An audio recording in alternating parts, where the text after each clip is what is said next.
Day 713 of doing a LeetCode problem every day until I get a job. All right, y'all, we're back again another day, another LeetCode problem where we're doing daily LeetCode problems. And today we have question number 3488, closest equal element queries. The difficulty level is medium, but don't worry because you already know we're going to keep the solution as simple and easy to understand as possible. But before we get started, y'all, don't forget to like, hype, subscribe, comment, and share. And if you need any new Apple AirPods, go ahead and check out that link in the description so you can get you some. Now let's see what the question says. You are given a circular array nums and an array queries. For each queries I, you have to find the following. The minimum distance between the element at index queries of I and any other index j in the circular array where nums of j is equal to nums of queries of I. If no such index exists, the answer for the query should be -1. Return an array answer of the same size as queries where answers of I represents the result for queries I. All right, y'all, so that may seem a little bit confusing at first, so let's go ahead and take a look at these examples just to make sure that we are doing this problem correctly. So, in example 1, we have our input nums equals an array of integers 1, 3, 1, 4, 1, 3, 2. Queries equals an array of integers 0, 3, 5. The output equals an array of integers 2, -1, and 3. So let's go ahead and take a look at this explanation to see how they got this output, this output from this input. Boom.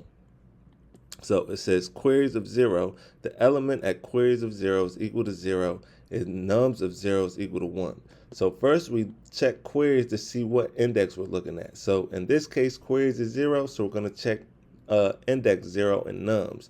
Index 0 at nums is equal to 1. Boom. Then it says the nearest index with the same value is 2 and the distance between them is 2. So since we have a 1 at index 0, we want to find the closest 1 or the one with the minimum distance from this one. So this one right here is the closest one to this one, and it has a distance of 2. 1, 2. So say this is our output array. We're going to put a 2 right here for this 0 query. Boom. And that's how we got the 2, because the next one is 2 indexes away from the one that we found with this index at 0. Boom. Then for query of 1, the element at queries of 1 is equal to 3. Nums of 3 is equal to 4. No other index contains 4, so the result is -1. So in this case, we look at queries. It tells us to check index 3.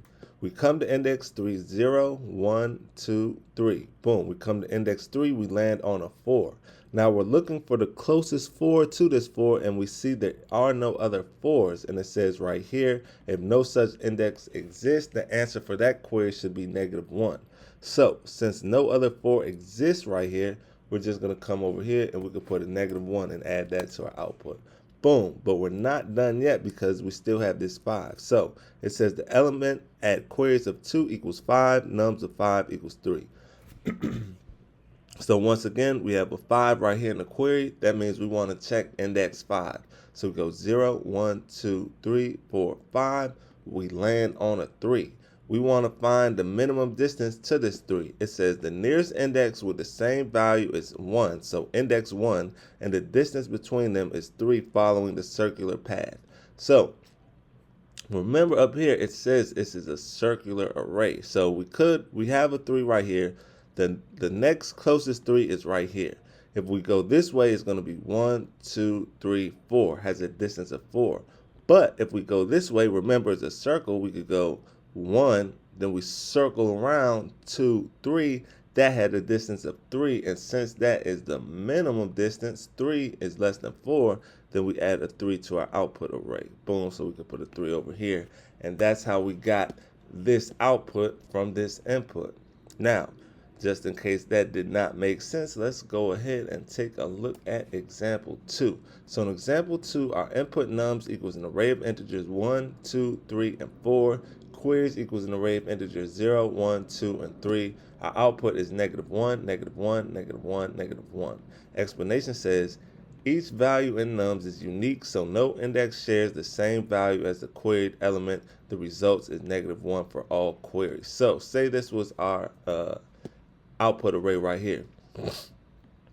We see a 0. We check index 0. There are no other ones. We land on a 1 for index 0. There are no other ones, so we put -1. Then we do the same thing for index 1. Come to a 2. There are no other 2s, so we put a -1. Boom. Then we come right here. Index 2. We land on 3. There are no other 3s, so we put a -1.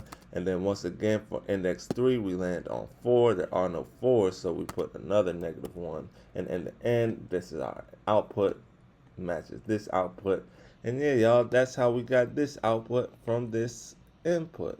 And now that we understand the question, y'all, let's get into the fun part, the actual solution. Solution is not that difficult, actually, so let's get into it. Now, first thing we want is the number of elements in the array. So we're going to say let n equal nums.count. Boom.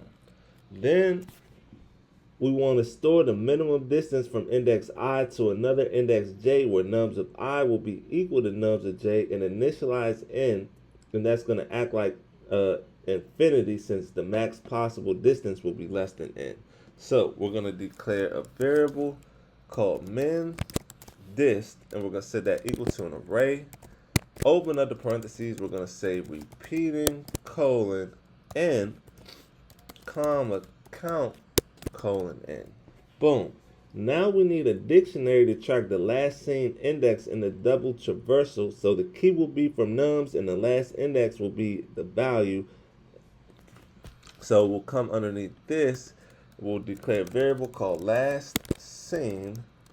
We'll say colon. That's going to be a dictionary int, int. Come outside of that, and we will initialize it with a blank dictionary like that. Now we're going to traverse the array twice to simulate the circular array, and this allows us to capture the wraparound distances. So we come underneath this. We're going to say for I in 0 ... less than, open up the parentheses, n times 2. Come outside of that, open up the brackets, and we're going to convert I into a circular index by saying let idx equal I mod n. Boom. Now we're going to get the current value at this circular position by saying let val equal nums square bracket idx. Boom. Sorry, y'all.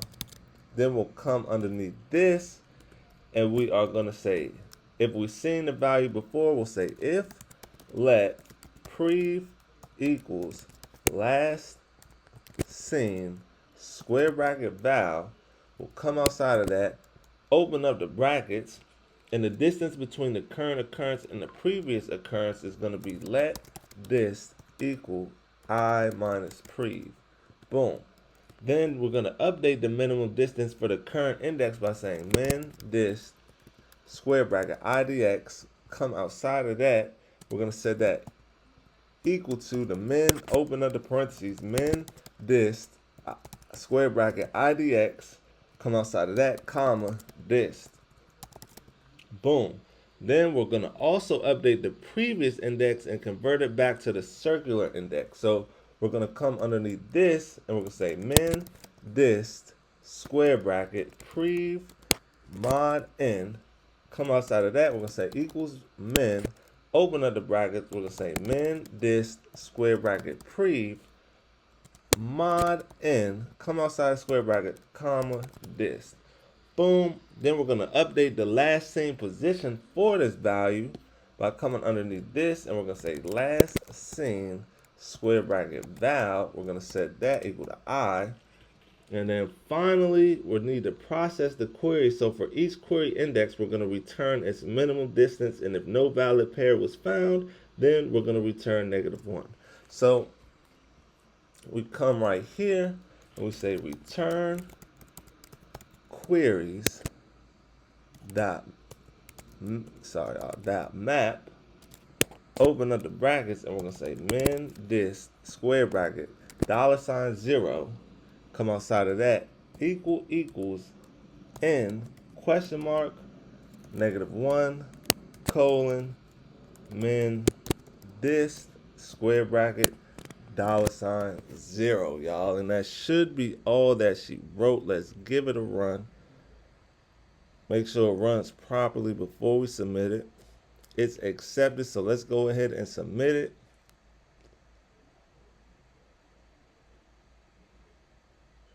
Boom, and look at that, y'all. 64 milliseconds beats 100% of users. That's what I'm talking about. That's what I like to see, y'all. So, before we go, make sure you get one more look at the code. This is the whole code right here.